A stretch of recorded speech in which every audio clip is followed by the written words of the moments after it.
Good morning, everyone. On behalf of our membership and the staff at Augusta National Golf Club, I'm delighted to welcome all of you to the 2026 Masters Tournament. Thank you for being here. Joining me this morning are two fellow members and good friends with important responsibilities in support of the tournament.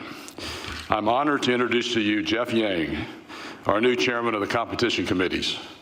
Jeff has been a member of the Masters Tournament Rules Committee since 2007 and the competition committee since 2018. He is exceptionally qualified to serve in this leadership role. Welcome, Jeff. And to my left is a familiar face here in the press building, Tom Nelson, chairman of our media committee. I thank Jeff and Tom for their dedication and service throughout the year, and especially during Masters Week. Before I begin, I want to offer my sincere appreciation to Jim Hyler, who recently retired after 8 years as chairman of our competition committees. We always will be grateful to Jim's commitment to the integrity and excellence of the Masters Tournament competition. And it is Jim.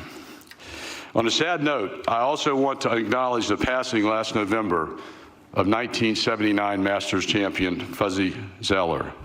Fuzzy won the Masters in his tournament debut, a feat that has not been achieved since. Fuzzy's love of the game and vibrant personality endeared him to golf fans everywhere. We will miss him. As we enter Masters Week, I want to acknowledge the excellent work of Brent Sayer and his agronomy team in preparing the golf course for the tournament. Although we had ice and snow events this fall, the course condition is impeccable and ready for the start of the tournament tomorrow. The 90th edition of the Masters represents a milestone that provides an opportunity to reflect upon the tradition and historic moments of the tournament, as well as the progress we continue to make in service to the game of golf. One of those historic moments occurred 50 years ago when Raymond Floyd tied the then tournament scoring record of 271 held by Jack Nicklaus. Raymond hit many memorable shots that week to win by 8 strokes. Several of those shots were hit with his famous 5-wood that is now on display in the grill room with clubs of other Masters champions. Two impactful traditions, the Augusta National Women's Amateur and the Drive, Chip, and Putt National Finals, continues to benefit the growth and popularity of the game. Congratulations to Maria Jose Marin, who was brilliant all last week to win the 7th edition of the Augusta National Women's Amateur in record fashion. Maria emerged as our champion in a field of 72 of the world's top women amateurs, representing 23 countries across 6 continents and 32 colleges. Maria's accomplishment is one we hope will inspire women's golfers everywhere in the years ahead. Congratulations also to our 8 Drive, Chip, and Putt national champions who won their divisions on Sunday. I hope all 80 national finalists who were here over the weekend will treasure their memories at home and share them with their family, classmates, and friends. Sunday evening, we celebrated another initiative to serve the game of golf in our community. This endeavor focused on our home in Augusta with the celebration of the reopening of the Patch and a 9-hole short course we have named the Loop at the Patch. This project has been developed in partnership with the City of Augusta, the First Tee of Augusta, and Augusta Technical College. The Patch and the Loop are each near the end of a 1-month soft opening and will formally reopen to the public on April 15. It will be a community destination where golf is accessible, affordable, and fun for everyone. Augusta golf legend Jim Dent was with us when we announced this project 3 years ago. Jim meant so much to all of us here and to the city of Augusta. Sadly, we lost Jim shortly after construction commenced last year. I know he would be pleased to see the positive impact from many of the Patch's regular golfers and community leaders. Jim will be missed, but his legacy as a central figure in Augusta's golf history will endure in perpetuity. Later this year, we will break ground on another exciting community project, the TGR Learning Lab of Augusta. This concept was brought to life by Tiger Woods and his TGR Foundation more than 20 years ago. The Augusta Learning Lab will be the 4th location in the United States and will provide underserved youth with access to STEAM education and workforce development opportunities. Mobile programming will begin next year with the opening of the lab targeted for 2028. I would like to thank the Richmond County School District and the TGR Foundation for sharing our belief in the potential for golf to make a difference well beyond the course. I would like to add that we fully support Tiger's recent decision to focus on his health and well-being. Our commitment to the TGR Foundation and to Tiger personally has not wavered. We wish him the very best. One of the many outstanding storylines of this 90th playing of the Masters is the return of our defending champion. Rory McIlroy won his first green jacket last year and completed the career Grand Slam. Rory has been a wonderful champion, not only for his historic win, but the way he has represented the Masters and the game of golf. Over the past year, Rory has taken his green jacket and the tradition of the Masters around the world, to Ireland, Australia, Dubai, his home country of Northern Ireland, and for the first time to India. Rory was a wonderful host at last night's Masters Club dinner. That evening always is a special occasion, but especially when we celebrate a first-time champion. I should say that, like his golf game, Rory's menu and wine selection were world-class. We are pleased this week to have an accomplished field of 85 professionals and 6 amateurs representing 23 countries. Among our amateurs competing this week are 2 exceptional international champions. FIFA Lau Pakdi won the 16th Asia Pacific Amateur Championship held last October at Emirates Golf Club in Dubai. Joining FIFA will be Matteo Pulcini of Argentina, winner of the 11th Latin America Amateur Championship held in January at Lima Golf Club in Peru. Because of their commitment, promising amateurs like FIFA and Matteo now can compete at the highest levels, both at home and on a global stage. Creating global pathways will continue to be our priority at the professional level also. In that spirit, last August, we announced jointly with the R&A that the champions of 6 highly respected national opens across 4 continents would earn an invitation to play in the Masters tournament and an exemption into the Open Championship. We are proud to welcome to the 2026 Masters tournament the current winners of the Scottish Open, Spanish Open, Japan Open, Hong Kong Open, Australian Open, and South African Open. Golf has long enjoyed a loyal and enthusiastic following, and yet there are significant opportunities to broaden participation and audiences alike, especially on the international stage. We will continue to explore all avenues to expand the game and its popularity around the world. Equally important to earning an invitation to play in the Masters is our commitment to the experience of every competitor during the tournament. Our new Player Services building, now fully open, underscores that commitment. The building itself features state-of-the-art fitness, physio, and locker room facilities, along with an upper-level dining room where players and their families can gather. Players arrive here each April with the goal of leaving on Masters Sunday wearing a green jacket. Our goal is to provide all players with a level of attention, care, and hospitality that is best in class in golf and all of sports. On the media front, we are pleased to welcome a new broadcast partner to the Masters family. Amazon's Prime Video will be joining us for the first time with live coverage on Thursday and Friday from 1 to 3 p.m. This 2-hour window will lead directly into ESPN's afternoon coverage, extending the live broadcast of the Masters to even more fans. Prime Video's commitment to golf was evident with Rory McIlroy's documentary that debuted last week. This film exemplifies Amazon's dedication to bringing premium golf content to audiences worldwide, and we appreciate Rory's commitment to this project. We look forward to a long relationship with Prime Video along with our continued partnership with CBS and ESPN. I would like to recognize new leadership at the highest levels across golf's several organizations. All have brought fresh perspectives and a shared commitment to growing golf and serving all its stakeholders. We look forward to collaborating with them to make golf stronger together. Finally, I've commented for the past several years on the subject of distance. We have been consistent in our support of the governing bodies in their effort to regulate the distance elite players are hitting the golf ball.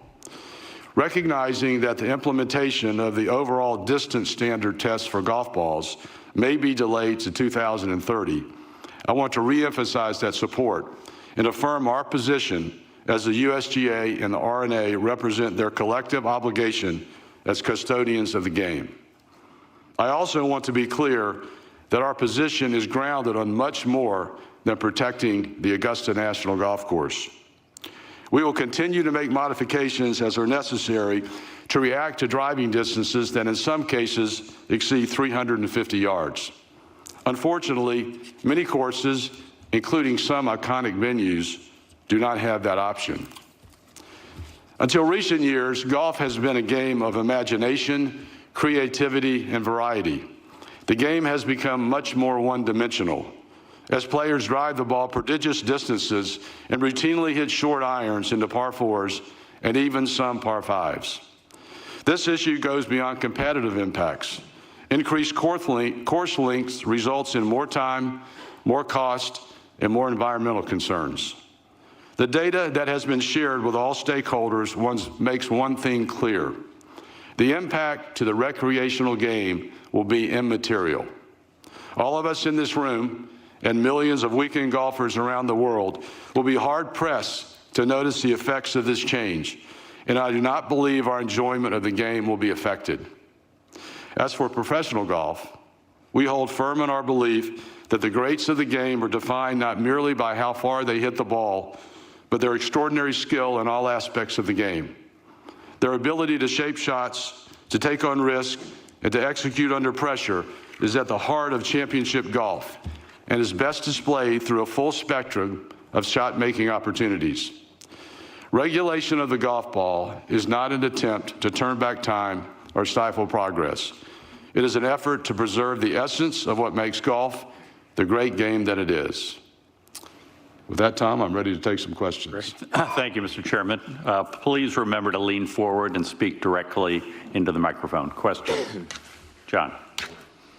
Mr. Chairman, an Augusta-centric question. Could you pull back the covers a little bit, and how does something like the patch and the success of the patch, how does the patch get on your radar? How do you find out about that? And when you guys decide to get behind something, what are some of the determining factors that go into that? Well, I think you have to start with the way we start with a lot of issues or opportunities, and that is with our core values and our mission statement. And we state clearly in our mission statement that we feel that one of our obligations is contributing to our community. So that opens up a number of opportunities. The patch, the Augusta National, or the Augusta Municipal Golf Course rather, has been a fixture in this community for many years. Has so much history. And we felt that there was an opportunity to take a wonderful piece of property and to transform it into something that was really life-changing for many people in this community. We can't think of a better way to promote the game of golf than doing it right here in our hometown. And so in partnership, as I said, with the city, with the First Tee, with Augusta Technical College, we formed a very strong partnership to take this idea forward and hopefully to make a difference in the community for years to come. Todd Lewis. Mr. Chairman, there seems to be a spirit here this week at this tournament, unlike any other on the calendar. Players, patrons have great excitement. If you had to describe the culture that you and this club has developed for the Masters, what would you say? Well, I think it goes back to the beginning of the tournament and really to the founding of the club. And the real motivation behind starting the Masters tournament, and of course it was not called that at the beginning, but the impetus was really to serve the game of golf. And so we look at ourselves as servants of the game of golf. And in doing that, we look to every stakeholder and every constituency that is here this week. And that includes all of you. That includes the players, that includes the patrons, that includes our vendors, our friends in the media, in the licensed media. And so we feel the Player Services Building, which I talked about a minute ago, is a prime example of that. You know, we want this experience to be the best that it can be for everyone who sets foot on the grounds. And by doing that, I think hopefully we promote that feeling that you've described. And that's what we're going to continue to do, and we'll look to find more ways to do that. Gary Williams. Mr. Chairman, you just amplified the club's position on the golf ball, which gets me to hole 13. You have another year of data since the changes and the added length with the new tee. What has the variance of, whether it be scoring average, birdies, eagles, overall difficulty rank in relation to the other holes, and what other advanced metrics are y'all looking at year to year that are telling you whatever story it is that it's telling? Well, I think, although I don't have the exact statistics, in front of me, but the scoring average, the number of birdies and eagles has not materially changed. What has changed is the way the holes play today, and I think the excitement of the hole. For example, before we added the yardage to 13, only about 60% of the field hit drivers. Now it's 90%. We had an interesting statistic I do remember from the first year that we had the added length, and that is we actually had more players going for the green than in the previous year. And when you looked at the scatter chart of where the shots were, a number of players that were hit down the center of the fairway or perhaps a little right center in the prior year had gone up into the trees, and there was no opportunity to go for the green. The first year we added the distance, those same drives stayed back in the fairway and allowed the player a decision. Bobby Jones called it a momentous decision as to whether or not they wanted to go for the green. So we had players hitting 240, 250-yard shots into the green, which I think is pretty exciting. So I think the hole is now playing more like it was designed to play. Sure, there are going to be some middle and even, probably not short irons, but there'll be some middle irons played to that hole. But that's not an easy shot in and of itself. But there are going to be more longer irons and even some fairway metals that are played. And I think that's the way we want the hole to play. As far as other opportunities, and we'll continue really to look at that same theme. And that is, how did Alistair McKenzie design the hole, and how did he intend it for play? That may be adding some distance where it's available. That may be making a change in bunkering. It could be making a change in the green. I mean, as all of you have observed over the years, we're not reticent to make changes in this golf course. But in doing so, we always try to honor the design philosophy of McKenzie and Jones when the course was built. Doug Ferguson. Fred, now that you've got the Player Services Building up and running, can you see a time when you provide housing for the players? And as much as you want to create the best experience for the players, is there a point where you cross the line and pamper them too much? You said that, I didn't, Doug. Well, I think, I would say as it relates to housing, I think we would look at housing for our tournament workforce or parts of our tournament workforce before we look at housing for players.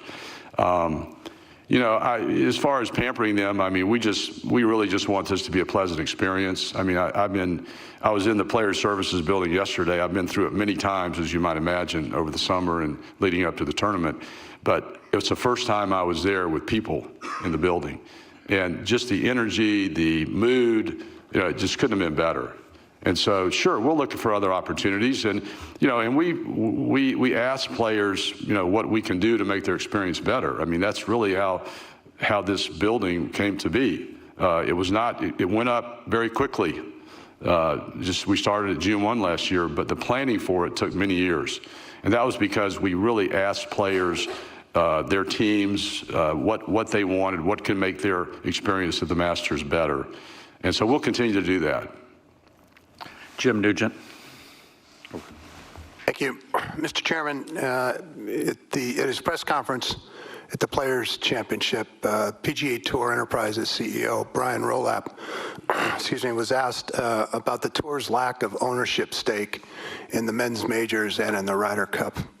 And in his response, he pointed out that the financing for the men's majors and the Ryder Cup largely comes from professional golf, which is to say PGA Tour players. Do you have a comment on that exchange? Well, what I would say, Jim, is that I had a chance. Brian was nice enough to come to Augusta in early February, and we spent a good half a day together talking about a lot of topics, showing him what we had done to the property over the summer. And we talked a lot about collaboration. And I thought it was a very positive conversation. I think as it relates to your question, I think it's important to note that there are a number of golf organizations, including ours, that makes the journey to the PGA Tour possible. There are a number of grassroots organizations. I won't name them all. I think you know what they are. I think about the field this year, and I don't know the exact numbers, but I suspect that quite a few are alumni of the American Junior Golf Association. Certainly, our collegiate system is the most direct pathway to the PGA Tour and provides the PGA Tour with the best trained and best prepared players. So I understand Brian's comment, I suppose, or his perspective, but I think we need to really look at the entire ecosystem to get a full perspective of that issue.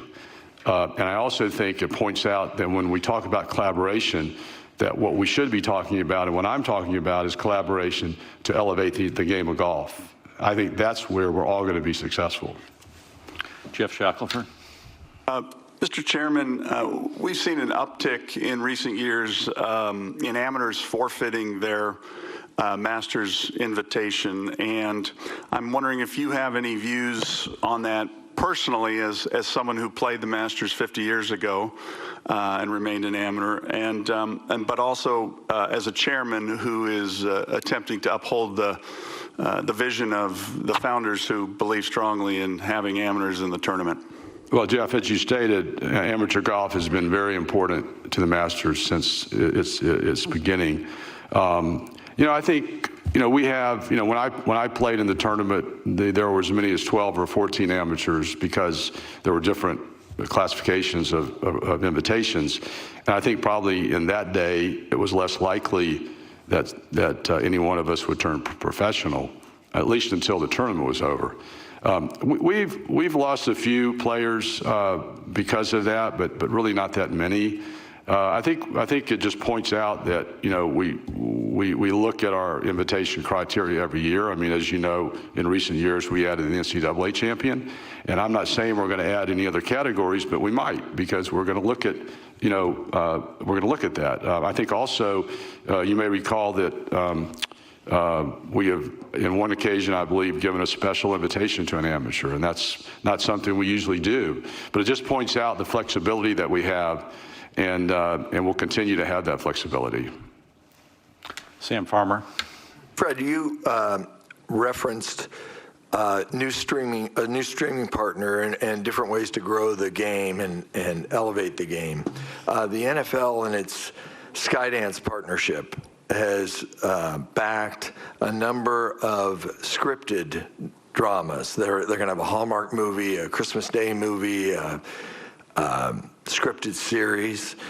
I wonder if you've considered that model for the Masters and to sort of reach and cultivate new audiences, not just lending your marks and logos, but actual full scripted dramas. Or comedies or whatever. Are there upsides and downsides that you look at, and have you even discussed it? Well, it's not something that I think we've considered. I think there's no shortage of examples of things that we're looking at. I think that the last few years have pointed out that we'll try different things, and I think that your question really points out sort of the balance, and I've referred to the tension in the past between respecting tradition and innovating, or in our nomenclature, continuous improvement. So I think we do need to be looking at sort of non-traditional ways of promoting the tournament, but more so promoting golf. A few years ago, we had Dude Perfect, playing Frisbee at Amen Corner. In retrospect, I like those guys, but that may not have been the best idea. But it does point out that we try things every once in a while that are a little bit non-traditional. So yeah, we'll continue to look at things, not specifically necessarily what you've referred to, but I think thematically we're certainly willing to kind of look outside the box every once in a while. Bob Herring. Good morning. Given Augusta's position on the board of the OWGR and the decision earlier this year to grant LIV world ranking points, I'm just curious your own view on that, and if you had any influence, if you were sort of pushing for that or hoping to see that happen, and obviously we really haven't seen it so far this year, but there's the potential down the road that can help LIV players get into the Masters. Yeah, well, I mean, I don't necessarily say that we had any particular influence on it other than the fact that Augusta National does have a seat on the board.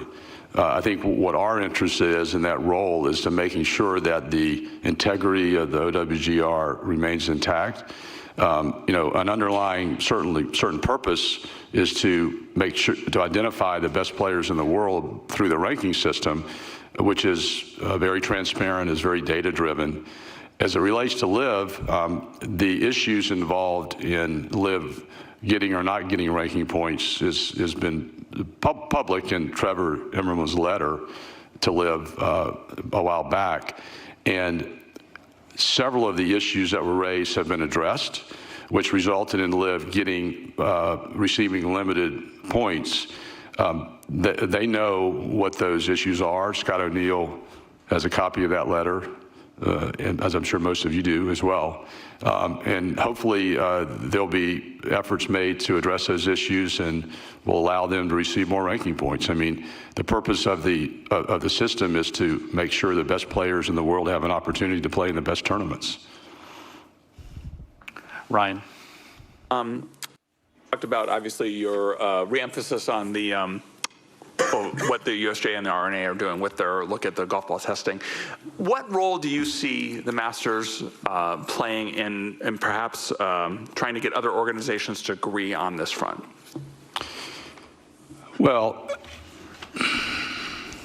I mean, there's already been quite a lot of agreement, and I mean, my feeling, on this subject is failure is not an option. So I think we need to continue to work together to come to some agreement. Tough issues like this require compromise, and I think there has been some compromise to date. There's certainly commercial interests that are in play here, and we all know what those are.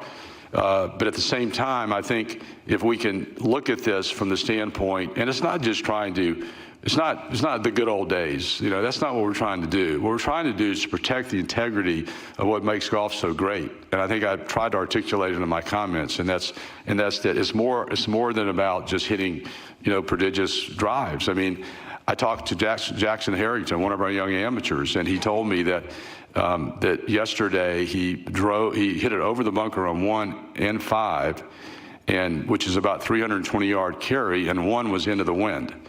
And so, I mean, I said that we can make changes, but there's not much we can do, to make changes, number one, unless we tear down the Eisenhower cabin. So, and we're not going to do that. But we'll make changes when we can. But I think it's time to really address this issue. It's been talked about for a long time.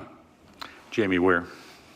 Mr. Chairman, I apologize in advance if this question appears somewhat trivial, but from speaking to a number of patrons this week, I can assure you it is a talking point.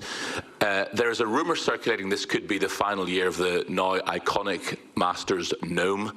Are you able to quash that rumor and allay fears? Well, number one, the question is not trivial. Number two, I've been asking that question for several years, and they won't tell me the answer, so I can't help you. Scott. Mr. Chairman, the international opens that you invited people to and brought 6 new players this year. The one I'm curious about is the Scottish Open is a PGA Tour, currently a PGA Tour co-sanctioned event, and depending on how future scheduling with the PGA Tour goes, do you have any plans to possibly add a different one or any other international opens to the portfolio of qualifiers? Well, first, we looked at that. We looked at that decision we made this year independent of other schedules, but we also realized that those schedules and those criteria can change over time. So we really wanted to take our own step by identifying those 6 national opens. The purpose, as I mentioned, is really to honor the history and the significance of those championships.